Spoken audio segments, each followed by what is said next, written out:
కార్తీక మాసం కార్తీక పురాణం 7వ అధ్యాయం స్నాన పుష్ప దీప ఆరాధనాదులు.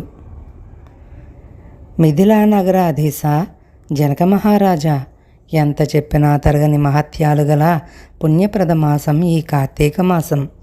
ఇహంలో మానవుణ్ణి తరింపజేసి పరంలో ముక్తిని కలిగజేయు ఈ కార్తీక మాసంలో ఆచరించవలసిన విధులు, దాన ధర్మాలు, వ్రత క్రతువులతో కూడుకున్న కార్తీక వ్రతాన్ని పరిపూర్ణంగా వివరిస్తాను, సావధానుడవై విను.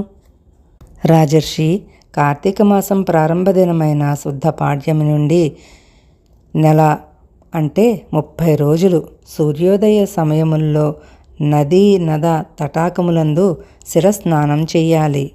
అప్పుడు ఇలా చెప్పుకోవాలి: తులారాశింగతే సూర్యే గంగా త్రైలోక్య పావని సర్వత్ర ప్రవరూపేణ సా సంపూర్ణ భవేత్తదా. ఈ నెల రోజులు పరమ పావని గంగానది సమస్త నదీ నద వాపి కూప తటాకాదులందు ద్రవరూపేణ లీనమై ఉంటుంది.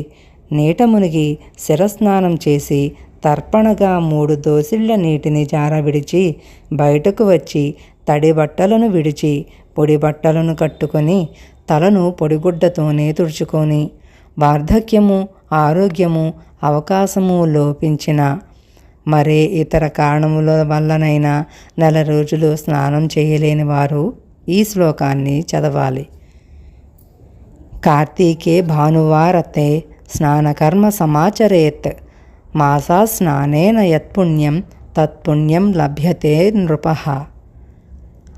ఆద్యేతి మే మధ్యమే చ దినేయః స్నానమాచరేత్ మాసస్నానఫలం తేన లభ్యతే మాత్రాన సంశయః. రాజా, కార్తీక మాసంలో ఆదివారం నాడు కానీ, శుక్ల పాడ్యమి నాడు కానీ, పౌర్ణమి నాడు కానీ వాపి కూప తటాకాది అందుబాటు జలాలలో స్నానం చేయడం వల్ల ఆ మాసమంతా స్నానం చేసిన పుణ్యం సిద్ధిస్తుంది. స్నానానంతరం ఇష్టదైవమైన హరిహర దేవాలయం దేనిలోకైనా వెళ్ళి గోపురద్వారం వద్ద కానీ, స్వామివారి ముందు కానీ దీపారాధన చేయాలి.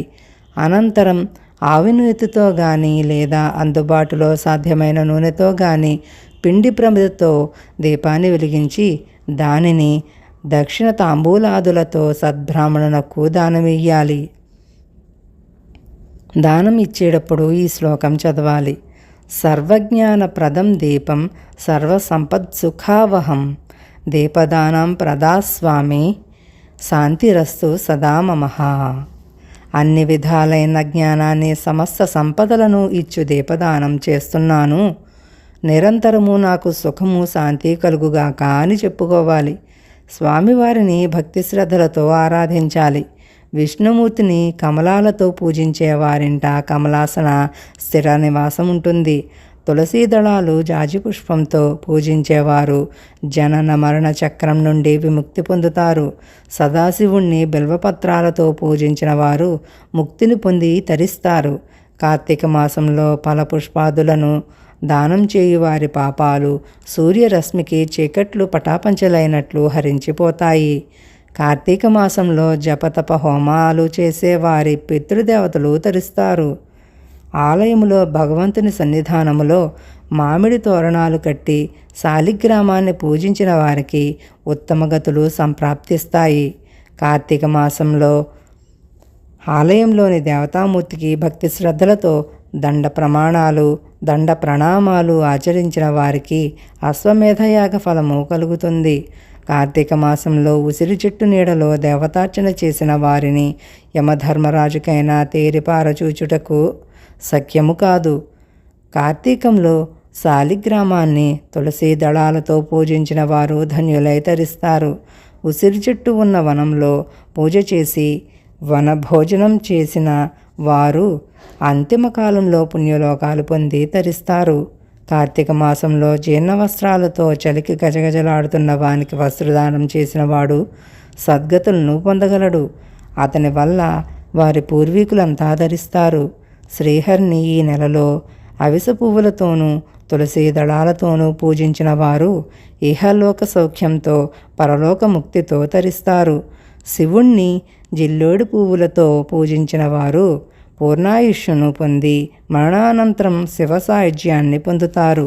కార్తీక మాసంలో స్నానము, దీపారాధన, దీపదానం, వనభోజనం, దేవతారాధనం చేయడం వలన కలిగే ఫలితం అనంతం. అట్లు చేయని వారు అనేక జన్మలనెత్తి పరితపిస్తారు. కార్తీక మాసంలో ఇతరులు వెలిగించిన దీపాలను చూచి ఆనందించువారు, ఇతరులకు పూజా పునస్కారాలలో సహకరించేవారు, ఆరాధనలకు సమారాధనలకు తోడ్పడేవారు, పురాణ కథా కాలక్షేపాలలో పాల్గొనేవారు, ఆలయంలో దేవతాస్తుతి గానం చేసేవారు ఇహంలో సుఖశాంతులు పొంది పరంలో దైవ సాన్నిధ్యంలో ఉండి కడకు ధ్రువలోకాన్ని పొందుతారు. ఈ కార్తీక మాసంలో సోమవారాలు, కార్తీక పౌర్ణమి చాలా ప్రశస్తమైన పుణ్యదినాలు. ఆ రోజుల్లో ఉపవాసం చేసి సాయంత్రం పూజలు చేసి ప్రసాదం స్వీకరించడం వంశ సాంప్రదాయాలను బట్టి జరపబడుతుంటాయి.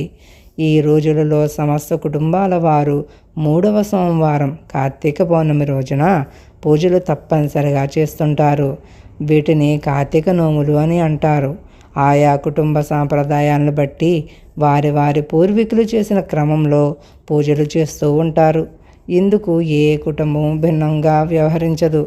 ఈ నోము కారణంగా కుటుంబీకులకు మేలు కలుగుతుంది. సిరి సంపదల్లో మోక్షసిద్ధి కలగడం ఈ కార్తీక మాస విశేషం. ఈ విధంగా కార్తీక విధులను నిర్వహించని వారు 7 జన్మలు నక్కలుగా జన్మిస్తారని వశిష్ఠ మహర్షి జనక మహర్షికి తెలియజెప్పడం జరిగింది.